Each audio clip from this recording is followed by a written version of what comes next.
warahmatullahi wabarakatuh. Perkenalkan, nama saya Slamet Marioso. Saya adalah dosen program studi Sistem Informasi Fakultas Teknik dan Informatika Universitas Bina Sarana Informatika. Spesialisasi saya adalah mengajar di bidang ilmu manajemen dan pemasaran. Sementara riwayat mengajar saya adalah mata kuliah dasar manajemen dan bisnis, strategi pemasaran, dan kewirausahaan. Pada kesempatan ini, izinkanlah saya untuk menyampaikan pernyataan diri dosen dalam unjuk kerja Tridharma Perguruan Tinggi atau PDD UKT PT bidang pengajaran. Adapun tujuan dari pemaparan ini adalah sebagai salah satu syarat sertifikasi dosen gelombang 2 tahun 2023. Berikutnya, saya akan menjabarkan metode dan deskripsi mata kuliah dasar manajemen dan bisnis yang saya ampu. Teknik pengajaran yang saya gunakan adalah dengan menggunakan metode DIA, yaitu Delivery, Interaction, dan Assessment. Delivery yaitu sebuah teknik dalam penyampaian materi perkuliahan dan pembelajaran pada mahasiswa. Interaction yaitu intensitas mahasiswa dalam menerima, menerapkan, dan berinteraksi dalam proses pembelajaran. Assessment yaitu metode dalam mengukur hasil pembelajaran mahasiswa mengenai materi yang disampaikan dan yang telah didiskusikan. Mata kuliah dasar manajemen dan bisnis dengan kode 155 diajarkan pada semester 1 dengan bobot 2 SKS yang termasuk dalam kelompok mata kuliah inti keilmuan program studi. Pada mata kuliah ini, mahasiswa belajar tentang pengertian dan pengetahuan serta pemahaman dalam mengelola organisasi dan manajemen. Mahasiswa juga memahami secara keseluruhan mengenai hal-hal yang berkaitan dengan bisnis.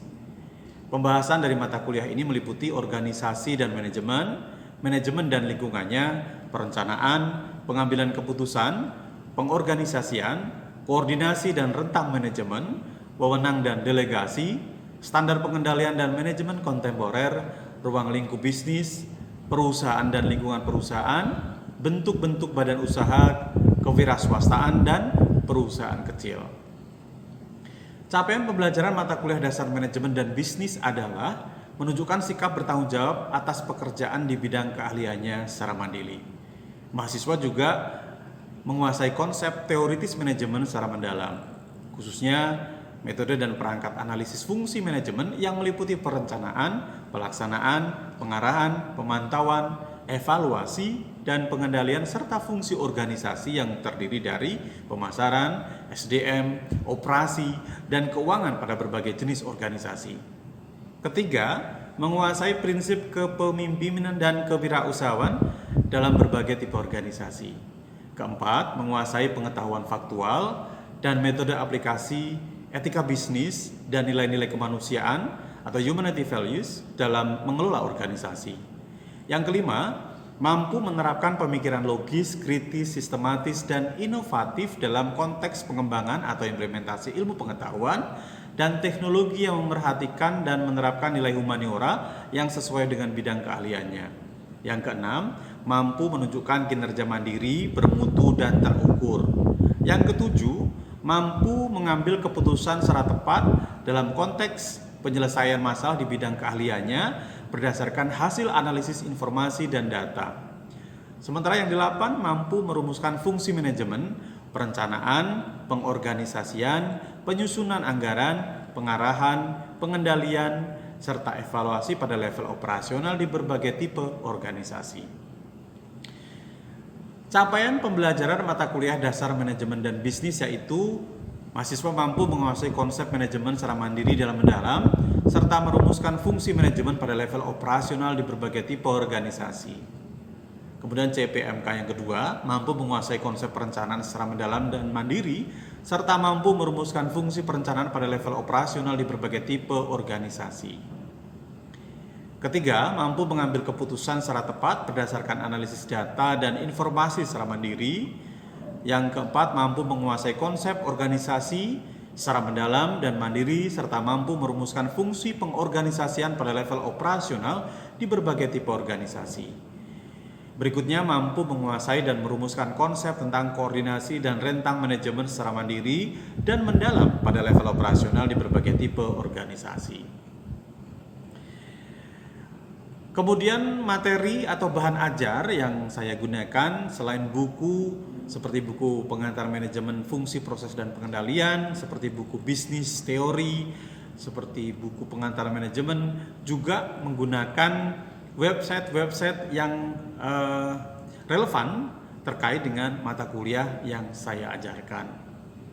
Sementara itu untuk penilaian, bobot penilaian mata kuliah dasar manajemen dan bisnis itu meliputi kehadiran 20%, tugas 25%, UTS 25%, dan UAS 30%, dan bila dijumlahkan akan mencapai 100%. Dan untuk lebih jelas dan lebih lengkapnya, berikut ini saya akan lampirkan contoh atau rekaman saat saya mengajar mata kuliah dasar manajemen dan bisnis. Assalamualaikum warahmatullahi wabarakatuh. Waalaikumsalam warahmatullahi wabarakatuh. Selamat siang, salam sejahtera untuk kita semuanya. Hari ini kita bertemu lagi di pertemuan yang ketiga mata kuliah dasar manajemen dan bisnis. Dan mahasiswa, hari ini materinya adalah tentang perencanaan. Ya, jadi dalam dunia bisnis itu ada yang namanya perencanaan, dan dalam kehidupan sehari-hari itu juga ada yang namanya perencanaan. Nah, perencanaan ini memang tidak lepas dari kehidupan kita sehari-hari. Pada prinsipnya, hakikat perencanaan itu adalah perencanaan dapat diartikan sebagai suatu proses menetapkan tujuan dan sasaran, menentukan pilihan tindakan yang akan dilakukan, dan mengkaji cara-cara terbaik untuk mencapai tujuan masa depan yang telah ditetapkan sebelumnya. Ya. Jadi perencanaan ini merupakan bagian dari manajemen. Di minggu yang lalu kan kita sudah membahas tentang teori-teori manajemen, dan sekarang hari ini kita akan membahas tentang perencanaan itu. Ya, jadi ini hakikat dari perencanaan tersebut. Berikutnya, perencanaan itu mengandung beberapa arti. Ya.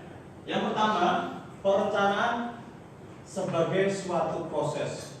Kita berencana tentu memerlukan proses, dan bagian dari proses perencanaan adalah bagian dari proses. Kemudian perencanaan juga adalah suatu penetapan tujuan dan sasaran. Ya, tujuan dan sasaran. Jadi ketika kita akan menentukan tujuan, tentu pastinya direncanakan dulu seperti itu. Berikutnya, pemilihan tindakan. Dalam rencana juga mengandung pilihan-pilihan, opsi-opsi yang harus kita ambil. Begitu. Kemudian mengkaji cara terbaik ketika ada permasalahan, ketika ada suatu problem, kita dapat menganalisa mana tindakan yang harus kita tentukan, seperti itu.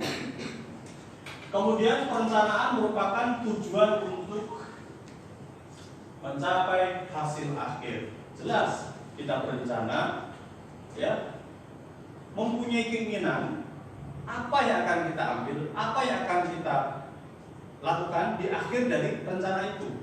Begitu ya. Kita lanjut ke slide berikutnya. Nah, mahasiswa, pada prinsipnya perencanaan paling tidak harus mempunyai 3 aspek utama. Yang pertama, perencanaan itu harus menyangkut masa depan. Ya kan? Rencana berarti harus masa depan, harus belum terjadi. Yang kedua, harus menyangkut tindakan. Jadi harus ada actionnya. Oh, hari ini saya berencana untuk pergi ke kampus tepat waktu. Belum dilalui kan? Terus harus menyangkut tindakan apa yang harus dilakukan. Kemudian memiliki serangkaian tindakan yang di masa yang akan datang yang akan diambil oleh perencana. Dalam kaitannya dengan dunia bisnis, tentu ketika kita membuat rencana terkait bisnis kita dan apa saja yang akan kita ambil, ya, untuk mendapatkan keuntungan tentu saja. Kalau kita ngomong masalah bisnis. Berikutnya, pentingnya peran perencanaan. Jadi, perencanaan dalam sebuah perusahaan itu penting sekali. Yang pertama, untuk mengkoordinasikan usaha-usaha. Yang kedua, untuk mengatasi perubahan. Yang ketiga, untuk mengembangkan manajer. Yang keempat, untuk mengembangkan standar kerja. Yang kelima, perencanaan mengurangi ketidakpastian. Ya, penjelasannya mengkoordinasikan usaha-usaha. Jadi dengan perencanaan itu kita bisa merencanakan, membayangkan nanti seperti apa usaha kita. Yang kedua, mengatasi perubahan. Ketika ada masalah, apa yang harus dilakukan? Begitu. Untuk mengembangkan manajer, bagi seorang manajer, pimpinan, dengan adanya perencanaan, kita menjadi lebih berkembang, mengetahui apa yang akan terjadi, gitu kan? Kemudian, kira-kira apa yang harus dilakukan? Yang berikutnya, untuk mengembangkan standar kerja, dengan adanya perencanaan, kita bisa mengetahui batasan-batasan yang harus dilakukan dan yang tidak harus dilakukan, begitu kan? Yang keempat, perencanaan mengurangi ketidakpastian. Dengan adanya perencanaan itu, pastinya kita sudah tahu habis ini begini, habis ini begitu, ya kan? Jadi mengurangi ketidakpastian. Kalau nggak ada perencanaan, habis ini bagaimana ya? Aduh, bagaimana ya? Begitu ya. Jadi perencanaan itu adalah dapat mengurangi ketidakpastian. Kita lanjut lagi ke slide berikutnya. Jenis-jenis perencanaan. Ternyata perencanaan itu juga macam-macam ya jenisnya ya. Oke, yang pertama, perencanaan jangka panjang dan jangka pendek. Nah, kalian masih sudah bisa membayangkan ya, rencana jangka panjang saya adalah bisa lulus kuliah tepat waktu. Ini kalau mahasiswa. Rencana pendek saya, pada semester 1 saya harus bisa mendapatkan IP yang bagus. Kalau sudah ingin punya rencana mendapatkan IP yang bagus, apa yang harus dilakukan? Belajar, nah, ya kan? Dan lain sebagainya. Ini contohnya. Dalam perusahaan, perencanaan jangka panjang dan jangka pendek. Jangka panjang adalah jangka 5 tahun lebih. Jadi mungkin 5 tahun yang akan datang, perusahaan sudah merencanakan apa yang harus dilakukan. Jangka pendek adalah 1 tahun atau kurang. Nah, seperti ini konteksnya adalah sebuah perusahaan. Sementara yang kedua, perencanaan strategis dan perencanaan operasional. Rencana strategis adalah rencana jangka waktu yang panjang ditentukan oleh manajer puncak. Maksudnya gini, dalam sebuah perusahaan itu kan pasti ada manajer gitu ya. Manajer teknik, manajer administrasi, manajer pemasaran, manajer produksi, begitu kan? Nah, rencana strategis, rencana yang direncanakan oleh manajer puncak, maka pemimpin utama sudah merencanakan perusahaan ini harus maju dan mempunyai kredibilitas yang baik bagi masyarakat dan bisa membayar atau menggaji karyawannya dengan sejahtera. Nah, itu rencananya perusahaan, rencananya manajer puncak ya, seperti itu. Kemudian rencana operasional, penjabaran dari strategi plan supaya karyawannya mendapatkan gaji yang banyak dan sejahtera, maka karyawan harus mempunyai SDM yang bagus, gitu kan? Sehingga kalau punya SDM yang bagus, pekerjaannya juga sesuai target. Kalau SDM rendah, tentunya ya kurang maksimal targetnya, begitu. Ini yang dimaksud rencana strategis dan rencana operasional. Kemudian perencanaan sekali pakai dan perencanaan tetap. sekali pakai maksudnya adalah untuk memenuhi kebutuhan situasi yang terjadi. Ya, yang khas meliputi anggaran proyek program. Kemudian perencanaan tetap digunakan terus-menerus meliputi kebijakan, prosedur, dan aturan. Maksudnya begini, sekali pakai, misalkan kita ngomongin perusahaan bisnis dalam bidang jasa transportasi, ya kan?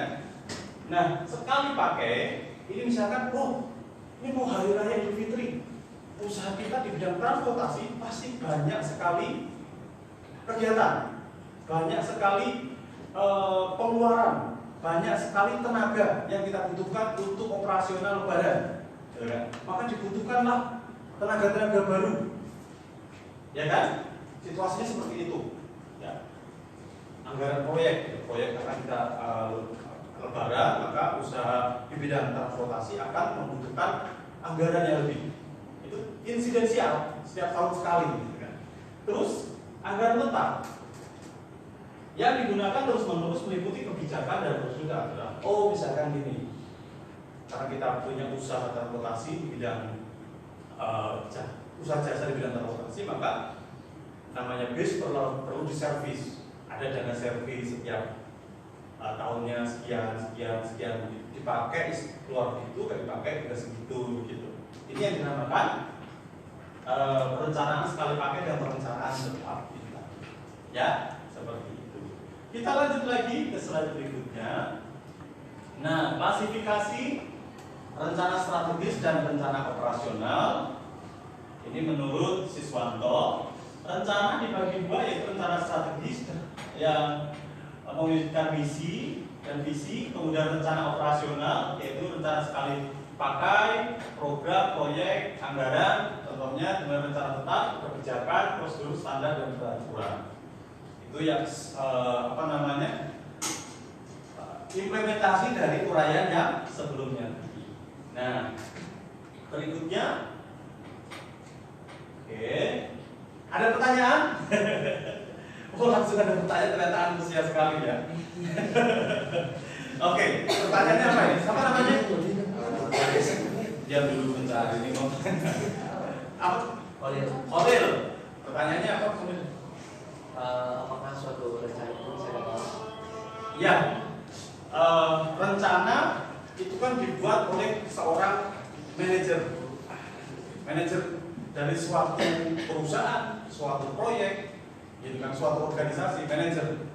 Terus dalam manajemen perencanaan itu menduduki peringkat utama. Artinya begini, ketika ada sebuah perusahaan bisnis, awal dari perusahaan itu didirikan, tentu kita memulainya dengan berencana. Ya kan, ini perusahaan apa, didirikan di mana, produknya apa, ya kan, pangsa pasarnya siapa, gitu kan, konsumennya siapa, kalau produk yang beli siapa, harganya berapa, begitu kan? Kita sudah perlu menyusun itu, ada roadmap-nya, begini. Tapi di tengah perjalanan ternyata ada sesuatu yang tidak bisa sesuai dengan rencana kita. Misalkan gaji seharusnya sesuai dengan UMR, gitu kan? Tapi ada mungkin karyawan yang tidak menerima itu, atau mungkin kita terkait dengan situasi politik, ekonomi dan sebagainya, ada kerusuhan. Ya, akhirnya rencana itu tidak bisa terrealisasi kan? Itu hal-hal yang menghambat rencana. Tapi sebagai seorang manajer tentu harus bisa cepat dan tanggap mengenai mengantisipasi hal-hal demikian. Jadi ada rencana yang gagal, ada rencana yang berhasil. Tapi bagi seorang manajer harus punya plan A, plan B, plan C dan seterusnya untuk menyikapi kejadian-kejadian yang tidak kita inginkan tersebut. Ada lagi? Sementara belum ya? Iya, soalnya ini sebenarnya gampang, mungkin karena memang gampang diterima ya. Jadi karena rencana itu memang bagian dari kehidupan kita ya. Jadinya sudah paham rencana itu harus seperti apa. Tapi sedikit banyak ini membantu kita lebih memahami bahwa hidup harus berencana. Seperti itu ya. Hidup harus berencana. Oke, kalau tidak ada pertanyaan, kita akhiri sampai di sini perbulan kita. Nah, semoga apa yang kita diskusikan membawa manfaat, ya, menambah keilmuan, menambah wawasan, dan membawa berkah buat semuanya. Oke, terima kasih. Tetap semangat. Selamat siang. Assalamualaikum warahmatullahi wabarakatuh. Waalaikumsalam.